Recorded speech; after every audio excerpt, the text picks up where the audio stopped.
ओबीसीतून मराठ्यांना आरक्षण मिळणार नाही। बीडमधील ओबीसी मेळाव्यात भुजबळांनी हे विधान केलंय।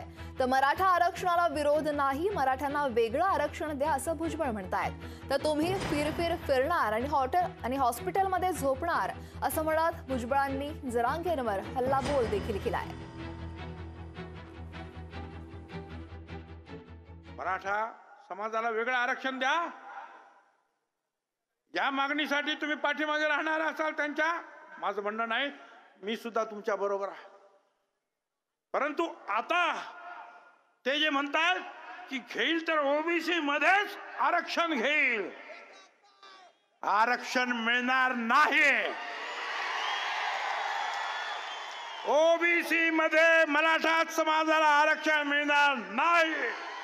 मराठा समाजाचे नेते आहेत, हायकोर्टामध्ये केस काय टाकली की सगळ्यांना साळे माळे कोळी तेली तांबोळी हे सगळे जे आहेत बसलेले भटक्या विमुक्त सगळे बेकायदा आहेत, त्यांना सगळ्यांना बाहेर काढा, ही एका बाजूने, आणि दुसऱ्या बाजूने मराठा समाजाला ओबीसीत आरक्षण मिळालंच पाहिजे। वा, काय धंदा आहे हा?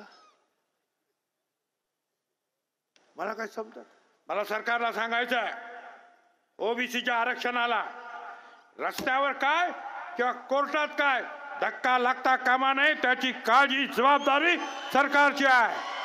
हे सगळे काम धंदा सोडणार आणि तुमच्या पाठीमागे येणार, तिकडे तुम्ही फिरणार आणि हॉस्पिटलमध्ये जाऊन झोपणार।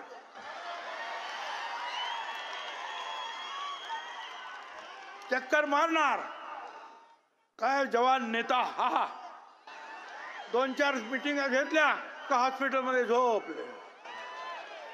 सगळं तुम्हाला ताबडतोब, त्यांचं बाकीच्यांचं काय असलं की ताबडतोब सूत्र हलतात।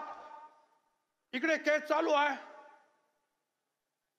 आयोगाकडे वकील द्या म्हणून सांगितलं, चांगले वकील नाहीत।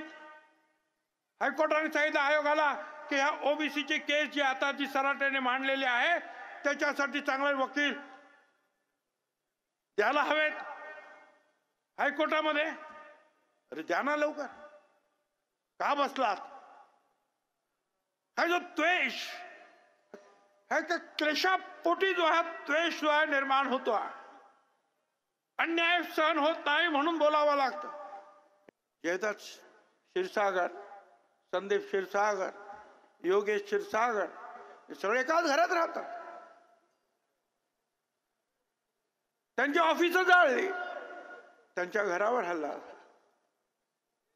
कोड नंबर देऊन हल्ले केले, कोड नंबर प्रत्येक ठिकाणी जिथे जिथे हल्ले झाले तिथे कोड नंबर देऊन, वेल प्लान, अचानक उद्भवलेली गोष्ट नव्हती, विचारपूर्वक जाळपोळीचा प्लान आखला गेला।